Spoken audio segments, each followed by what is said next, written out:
नमस्कार, मी वासुदेव रामचंद्र साळी तर मी आज चाललो आहे गेट ऑफ इंडिया टू मांडवा स्पीड बोटने. स्पीड बोट जाते मांडव्यावरून आपल्या गेट ऑफ इंडियावरून 20 मिनटात पोचते. एकदम स्पीड असते तिला आणि खूप असं एन्जॉय करत चाललो आहे.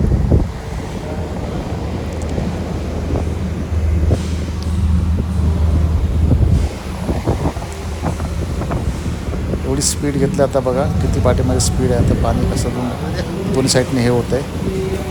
आता आम्ही गेट ऑफ इंडियावरून निघालो.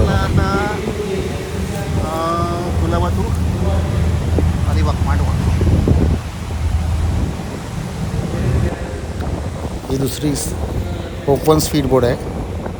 तिथे सुपरच फास्ट पळते.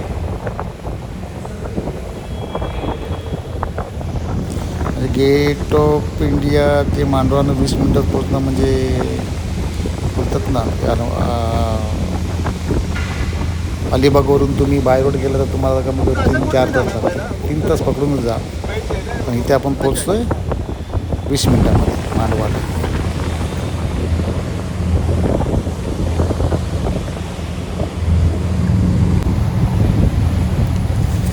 किती स्पीड आहे बघा, किती पाणी स्पीड आहे ते बघा, एकदम स्पीड. वरती बसलो टप्पावर.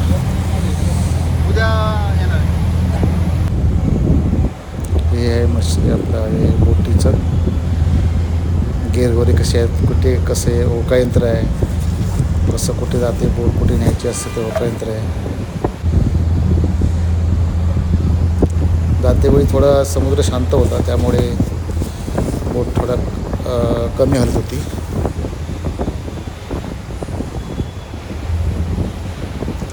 संध्याकाळचे 5:30 वाजले, सूर्यास्त चालला आहे बघा.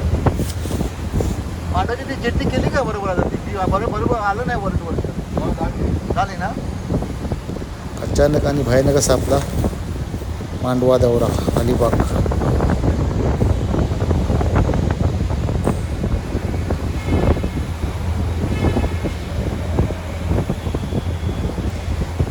कितीच बोटीचं स्पीड आहे पाहू शकता तुम्ही. आणि हवा तेवढी लागत होती ना, बाप रे बाप रे.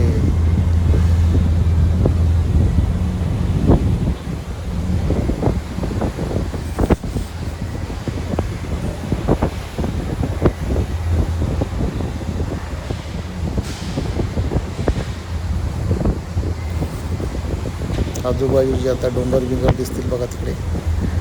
अलिबाग पोचलो आता अलिबागला बघा.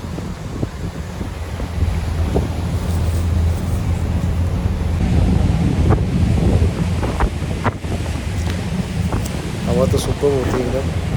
आता थोडं स्पीड आता कमी करणार आहे म्हणजे थोड्या टायमात आता मांडवा जेट्टी येणार.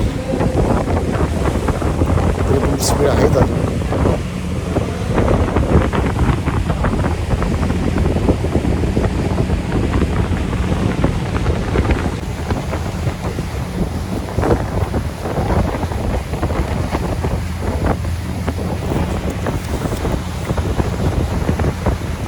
अलिबागचे डोंगर आता दिसायला लागले. हे बघा तिकडून आहे तिकडे अटल सेतू.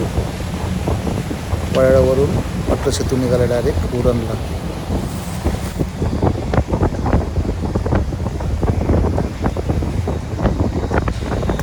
तिकडून पण रनिंग कमी होते आता. अलिबागला जाणाऱ्या पण खूप सुखसुविधा झालेली आहेत.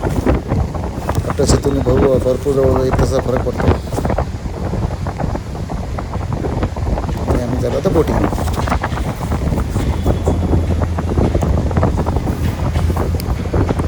रोरो बोट पण आहे भाऊच्या धक्क्यावरून.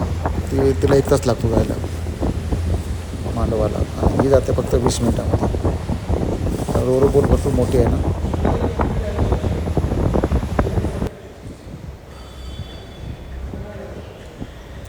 थोडा आता स्पीड कमी केलेला आहे. आता मांडवा जेट्टी येईल. ती बघा तिथे मांडवा जेट्टी दिसते. बोट पार्किंगला लावायला हळूहळू घ्यावी लागते. धक्क्याला लावायला हे बघा आलं मांडवा जेट्टी. तर माझा व्हिडिओ आवडला असेल प्लीज लाईक शेअर आणि कमेंट करा.